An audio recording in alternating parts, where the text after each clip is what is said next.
Hello, fight fans. Once again, this is Jake with XKO. Man, it is an incredible night of fights. I'm standing next to Miss Deborah Kuzman.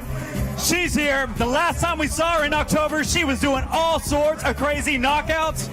Now it's time that she comes back in the ring to finish what she started. Now, Deborah, you're also here on behalf of National MS Society. Can you tell us a little bit about that right now? Yes, so the MS Society is a non-profit organization. We have a booth over there and you can make donation toward this great cause. So MS stands for multiple sclerosis. It's a illness that doesn't have a cure right now. So if you guys want to support a great cause, go to their booth, go talk to them and go make donation. Awesome, awesome. Guys, don't forget to check that out. Now, Deborah, now you've been preparing for this fight. How locked in are you? How focused are you for this fight? I'm very focused. I work really, really hard. I had a great fight camp, a great weight cut. So I can't wait. I'm excited. Ladies and gentlemen, Deborah Kuzman right here at XKO 41.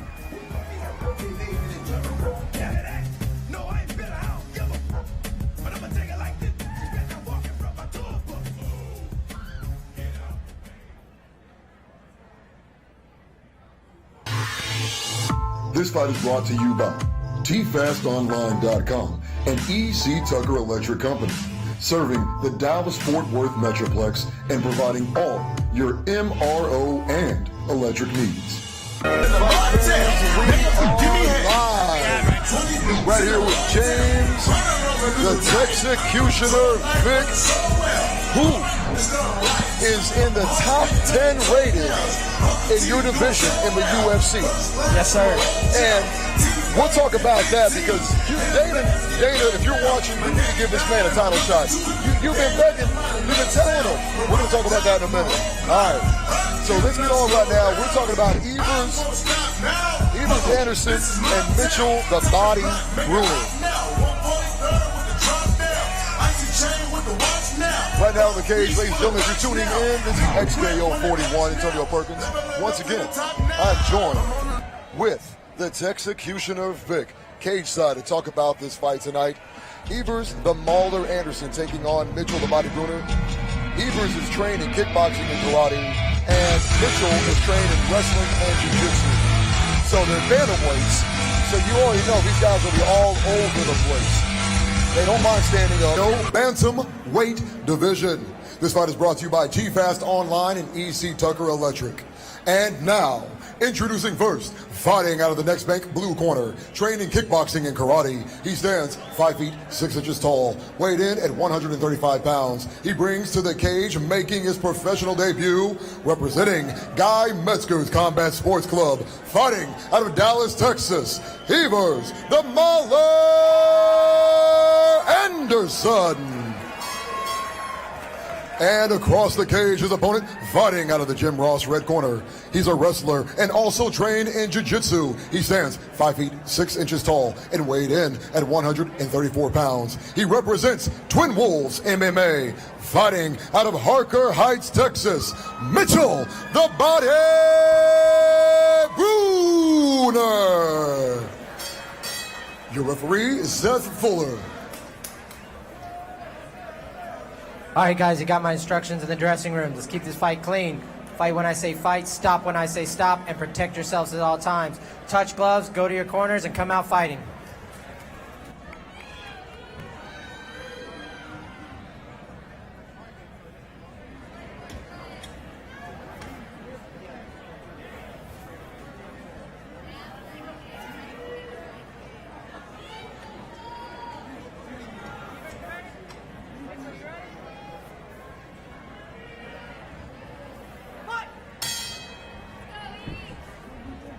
Ladies and gentlemen, Antonio Perkins here, joined with James, the Texecutioner Vic, who is no stranger to this cage. We're watching Mitchell the Body Bruner and Evers the Mauler Anderson. Bantamweight division, round one. Vic, talk to me, brother. What are you seeing with these quick bantamweights? Yeah, these guys, you can tell that, like I said, they're very big for the weight class, and they're really strong. You can tell. And the thing with Anders is he lists himself as a striker, but coming out of Guy Metzger's gym, he has to be well-rounded. Guy Metzger's, UFC veteran, tons of experience, grappling, wrestling as well. And right now he's looking like he's pretty hard to take down, to be honest with you. It looks like he may have a strength advantage. You know, when it comes to strength advantage, I mean, you know all about that. I mean, you use what weapons you have at your disposal. For you, your jab, your front lead kick, wins fights hand over fist. Right now, the strength, is it going to fade if they keep the pressure on throughout the fight, depending on their cardio? The cardio and the technique as well. I mean, if we got Mitchell. If Mitchell doesn't get this takedown, if he continues to sit here and try to press, and he's not really going for a takedown now, he's trying to clinch him up. But if he doesn't get this, there's a good chance that he's going to be the one fading. You know, and I'll tell you, we've seen Mitchell the Body Bruner here before. Evers, Anderson, I believe this is our first time seeing him. You know, for the fans that love to watch this sport, kind of walk us through what technique is really taking place here with this clinch. It's really just he's pressing him up and he's trying to wear him out. I think he just doesn't necessarily have the tools that necessarily come in there. And you know, Anders is obviously good and athletic with a good takedown defense. He's not just going to come in and shoot a blast double. So he's trying to wear him down a little bit, and then he's trying to work. He just tried to inside trip there, come up a little short. But right now it's just, you know, a battle of if should Anders get taken down, you know, it may gas him out a little bit. And you know, we got less than a minute left in the round. So right now, you know, it's a close round. Mitchell's being offensive, but he's still no takedowns, and both of them are landing strikes. And I think he might have that one. Oh, trying to guillotine, he don't have it yet. Now with that muscle mass, is that going to be tight? It's looking tight. Oh, he's got it. He's cranking. He's got it. Mitchell's in the corner. It looks tight. If he just brings his arm in probably a half inch more, he can finish the choke. Right now, expelling all that energy. Is Evers going to be able to last? Mitchell popped his head out already now here. What a great job right there, spinning him around there, going for, oh. See, this is going to really wear on Mitchell the next round. If he's on bottom like this and he's constantly going for takedowns and he doesn't get anything, it's kind of disheartening as the offensive guy. And as you know, offensive wrestling is the most towering part of MMA. Right. And a lot of my fights, my strategy kind of is, you know, I'm a tall striker, and when you stuff 2 or 3 takedowns, it disheartens the guy. It drains his gas tank knowing that he can't get you down, and it gives you a psychological edge. You know, with you have, I remember watching one of your fights at UFC. You finish your opponent with a standing guillotine choke, and it seems so easy to slip it under. We're going to look at instant replay here. We'll get back to that right here. Evers is playing. It's just pounding away, keeping Mitchell's head down. At what point was too late there to bounce out of that, to give up? See, I thought from the position he had, I thought he could have finished that. Maybe he didn't believe in it. And now, obviously, even when I go for guillotines in an actual fight, I don't go to my back. All my finishes are from the top. I try to make them from the top, but it helps me a lot that I do have long arms, obviously. But I thought he could have potentially went for it. But I mean, I get it. He didn't want to, gas his arms out or anything like that. And right now, he's definitely, I would say, he's up the round. I think he won that round, even though he was on the cage. Wasn't a lot of damage done. And that's great because, going into the first round, not having a lot of damage done, now you have a fresh round, fresh 3 minutes to re-strategize. Do you want to go back and make the same mistake, or do you want to try to find a weakness in the chink in the armor of your opponent? See, Anderson's coming out as a southpaw now. See, that he wasn't southpaw the first round, so that may be sometimes when you switch stances like that, you may be equally good at striking, but your takedown defense might not be as good. So actually Mitchell just got in deeper. Great reversal. But what I was saying is he got in deeper because he switched stances southpaw, and that's not his natural stance. It didn't look like it was. Definitely when you're in this position here, when you're grappling, you feel the strength of your opponent. Either it's disheartening, like you alluded to before, or you feel like they're not as strong as I thought they were. I can weather the storm. Although it looks like you might be losing to the crowd and to the judges. Yeah, you know psychologically what's going on in there. You know if the guy's breaking or he's not. Usually, I always say within usually the first minute to 2 minutes of a fight, you can tell whether if this is going to be a long night or this is going to be a short night. You can tell. Right. You see, like I was thinking, in the first round as we saw it, Anderson's a little bit stronger, and a lot of that was, that reversal he just hit was a lot of, physical attributes. I mean, technique, great technique as well, but a lot of it is attribute-based as well. He's a more explosive guy, and this has kind of got to be disheartening for sure for Mitchell, being that he's the grappler and the wrestler, and he's the one on bottom right now. And, you expect to see that. When I announced it before, he's a kickboxer, he's into karate, and I'm talking about the Mauler, Anderson. Never did I expect to see a ground and pound or a wrestling session right now. But with Mitchell the Body Bruner, serving in our military, doing combative training, he's seasoned to weather the storm, but when does weathering the storm take too much toll on your body and then you're not able to recover?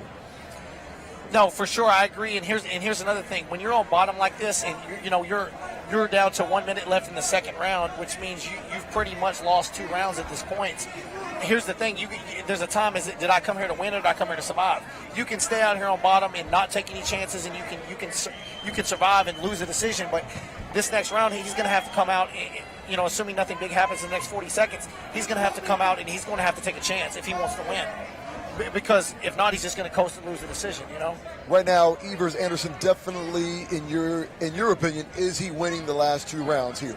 100%, I think so. Definitely this round. In the last round, the first half was close, but then he got the choke attempt and he created the scramble, landed some good knees when Mitchell was down. So I definitely think he's up 2 rounds. I would give him 2 rounds. You've been in that corner before. I remember the first time we've seen you at XKO, you finished your opponent in that corner. 10 seconds left now. If you're in the corner of Mitchell the Body Bruner, what are you going to tell him going into round 3? It's do or die. Did you come here to win or did you come here to survive? Because right now, if you keep it up, you're gonna you got to take chances. You got to step in. You got to let your hands go. You got to fake a shot to come up, throw a punch. You got to fake a punch, get the takedown. You got to get top position. You got to pass and you got to go. You got to mount. You got to get his back. You just got to press the action and just try to break him in the next 3 minutes. One thing that we really haven't seen much of any striking, not an abundance of striking, a lot of setups that went to the clinch, went to the ground, turned into a grappling, turned into Brazilian Jiu-Jitsu. But as we look at the instant replay, are we going to see any striking whatsoever other than ground and pound? Well, at this moment, not up to this point, no, because Mitchell's always initiated the grappling exchanges. So if you're coming in, if you're the defensive guy and they're trying to take you down. Here we are, fight fans. How y'all doing? If you're the defensive guy and they're coming at you in a way that you have to defend, then you're going to have to counter with something. So that you're either going to completely disengage, which at this moment he's not really able to. He has to reverse, which is what he did. And when you're in these situations, if you're already 2 down to 1, at what point do you say, okay, I need to disengage without taking any damage? Yeah, if I was Anderson, I would just coast. I would coast and I would move, and I mean that doesn't mean that he might get on top right here, or he might disengage and land strikes or whatever. But and if I'm his coach, I'm telling him, just be smart, and if the finish is there, go for it, but don't take any unnecessary risk. You're up 2 rounds. So right now, nothing has really worked for Mitchell the Body Bruner. I mean, as far as his strategy right now, he needs to break out. He needs to get some distance and use the hands, use the kicks as his offense, and get away from the grapple. Is that what you're saying? Yeah, at the end of the day, I don't know if his skill set, will allow him. Apparently, he claims he's jiu-jitsu and wrestling. That's what he lists himself as. So maybe that's what that's really maybe the only avenue he has to win. I'll tell you right now. But you can't where they're at right now. You cannot accept these positions. It's do or die. You have to fight for your life. I mean, every 30 seconds of just war fighting, it could just be an inch you move out of the way, but maybe all you need is an inch. But you got to fight for your life to get off the cage because you're losing right now. So would you definitely agree that a window of opportunity closes just as quickly as it opens? For sure. Here we are, the 3rd and final round. Anderson taking right now some shots to the Body Bruner. 1 minute, 30 seconds left in the fight. Clinched right here in the corner. Good takedown. Let's see this guy. He folded us a little bit. He just no karate kickboxer guy. That's a good body like takedown, good technique, the way he spun him away from the cage like that. And like I said, training with Guy Metzger, you know, the dude's a UFC veteran, Pride veteran, one of the legends of the sport. This guy's obviously very well-rounded. You know, definitely, I know that you take, after your victories, after your wins, and after your battles in the UFC, I know that you travel around. I know that you have seminars, you're teaching, you're helping the younger crowd, the younger fighters, learn what it's like to have the good fundamentals here in this sport. Right now, what could you tell a younger student on either side of the fence here with both these fighters?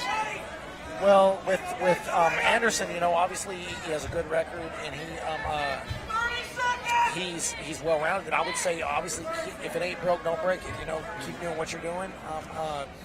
And with Mitchell, I would say, obviously, you need a little bit more of a striking threat to set up takedowns. Okay. And nowadays in MMA, everybody's so well-rounded, you can't just come in and think you're just going to grab everyone and throw them down. So you have to set it up. You have to have your striking setups. You have to have a threat to make them. If not, then, you know, Anderson just comes out thinking the whole time that all he has to do is defend, which is pretty much how the fight went. All he had to do was defend. All right, well, that's it for round number 3, the third and final round. We're going to go to the judges' scorecard. We'll be right back with the Texecutioner as we find out the results. Hold tight. You know what happened? I had an interview for Fox.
Ladies and gentlemen, after 3 rounds of fighting action, we go to the judges' scorecard. All 3 judges score the bout 30-27, 30-26, and 30-27. For your winner, by unanimous decision, Evers the Mauler Anderson. All right, Evers, come on in here, brother. Come on in here, Mauler. The Mauler. All right, talk to me. 3 rounds of fighting action. You're not even breathing heavy. You have 2% body fat. You're not breathing heavy. Talk to me what's going on. You faced the body Bruner. It looked like a grudge match. It looked like Greco-Roman wrestling that did not stop. How did you make it the whole time? Talk to me. Well, first off, hats off to Mitchell Bruner. He's a tough SOB, so hands off to him and his team. Pretty much, man, the work that goes into that is every day, every day, every day. Push yourself, you know, get outside the box and, you know, get better every day. That's how we do it. You know, I'm out here commentating. Scott Groff, my commentating partner's not here, so we have the UFC fighter, James the Texecutioner Vick. And I'll tell you what, he said you pulled a funny card on us tonight. Training kickboxing and karate, you didn't know kickboxing or karate. You were a grappler, Brazilian Jiu-Jitsu master tonight. You added that to your repertoire. Pro debut at a Guy Metzger's camp. Talk to me about preparing for the fight. Well, you know, we prepared one thing, but as most fighters know, it never goes as planned, so you got to be open for everything. We work everything, jiu-jitsu, wrestling, stand-up. So whenever the opportunity comes, man, I just hop on and do work. Well, I'll tell you right now, if you have an opponent out there that wants to fight you, I'm going to tell you right now, 1, they don't want to grapple you, ever.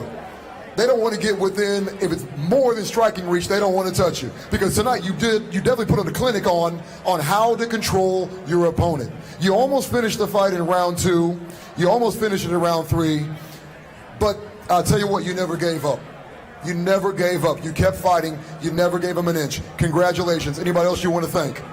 Shout out to my camp, Guy Metzger Combat Sports Club. Shout out to my kiddos at home watching. Bella, Lil Evers the third, he'll be coming next. Thank you, guys. Ladies and gentlemen, Evers the Mullet Anderson. Ladies and gentlemen, it is Jake one more time. I am standing next to Peter James Stanonik the fifth. Peter, what can we expect to see from you tonight? Fireworks and Muay Thai. That is what I'm talking about. Now, the last time we saw you was a very long time ago at XKO 40. Man, do you ever take a break from fighting, or do you like to just keep it going? This is all I do 24/7. This is all I do every day. 29 years old. I've given 11 years of this. Put 11 years in this out of my life, and so I love it. I mean, would you stop doing something you love to do? Man, you are absolutely right. This is Peter Stanonik, the fifth, right here. He is in the main event tonight. Champion versus champion. Stanonik versus Passero tonight, guys. Back to you guys. Enjoy the fights.